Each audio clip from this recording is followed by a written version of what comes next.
ഒറ്റ കാഴ്ച കണ്ട് ചിന്തിക്കാതെ ചാടി കടിക്കാൻ വന്നു കഴിഞ്ഞാൽ നമുക്കതിലൊന്നും ചെയ്യാൻ പറ്റില്ല. പക്ഷെ ഒന്ന് ഇരുത്തി ബോധത്തോടെ നോക്കിക്കഴിഞ്ഞാൽ മനസ്സിലാക്കാൻ പറ്റും. നമ്മളതിൽ വേറെ ഒന്നും മോശമായി പറഞ്ഞിട്ടില്ല. നമ്മൾ വളരെ കെയർഫുൾ ആയിട്ട് വേണം മതം പശ്ചാത്തലമായിട്ടുള്ള ഒരു എഴുത്ത് വരാനായിട്ട്.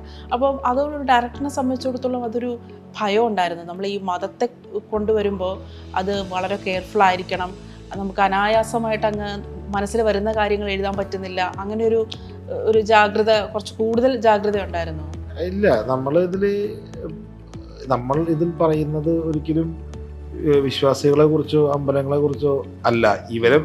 ഇവരെയൊക്കെ മുതലെടുക്കുന്ന ഫ്രോഡുകളെ കുറിച്ചാണ് നമ്മൾ പറയുന്നത്. അത്തരത്തിലുള്ള ആളുകൾ നാട്ടിലുണ്ടെന്നുള്ളതും ആഴ്ചയ്ക്ക് ഇവിടെ മനുഷ്യത ആൾദൈവങ്ങളാണെന്നും പറഞ്ഞിട്ട് ഞാൻ ഈ തിരുവടികൾ എന്നൊക്കെ പറഞ്ഞിട്ട് ചിലർ പൊട്ടിമുളയ്ക്കുന്നുണ്ട്. അവരൊക്കെ പോലീസ് പിടിച്ചോണ്ട് പോകുന്നുണ്ട്. ഇതൊക്കെ നമ്മൾ കാണുന്നതാണ്. അപ്പം അങ്ങനെ ഈ പറഞ്ഞ പോലെ മുന്നിലുള്ള എല്ലാ വഴികളും അടഞ്ഞ് ദൈവത്തിന് മുന്നിൽ വന്ന് പ്രാർത്ഥിക്കാൻ നിൽക്കുന്ന, അല്ലെങ്കിൽ ഇതുപോലെ അങ്ങനെ വരുന്ന സാധുക്കളെ മുതലെടുക്കാൻ ഇഷ്ടം പോലെ ആൾക്കാർ ഇവിടെ ഉണ്ട്. പല സ്കെയിലുള്ള ഫ്രോഡുകളുണ്ട്. ആ ഫ്രോഡുകളെയാണ് നമ്മളിവിടെ കാണിക്കുന്നത്. അത് മര്യാദയ്ക്ക് കണ്ടാൽ മനസ്സിലാകാവുന്നതേ ഉള്ളത്. ഒറ്റ കാഴ്ച കണ്ട് ചിന്തിക്കാതെ ചാടി കടിക്കാൻ വന്നു കഴിഞ്ഞാൽ നമുക്കതിലൊന്നും ചെയ്യാൻ പറ്റില്ല. പക്ഷെ ഒന്ന് ഇരുത്തി ബോധത്തോടെ നോക്കിക്കഴിഞ്ഞാൽ മനസ്സിലാക്കാൻ പറ്റും. നമ്മളതിൽ വേറെ ഒന്നും മോശമായി പറഞ്ഞിട്ടില്ല. ഇങ്ങനത്തെ ഫ്രോഡുകളും നമ്മുടെ നാട്ടിലുണ്ട്.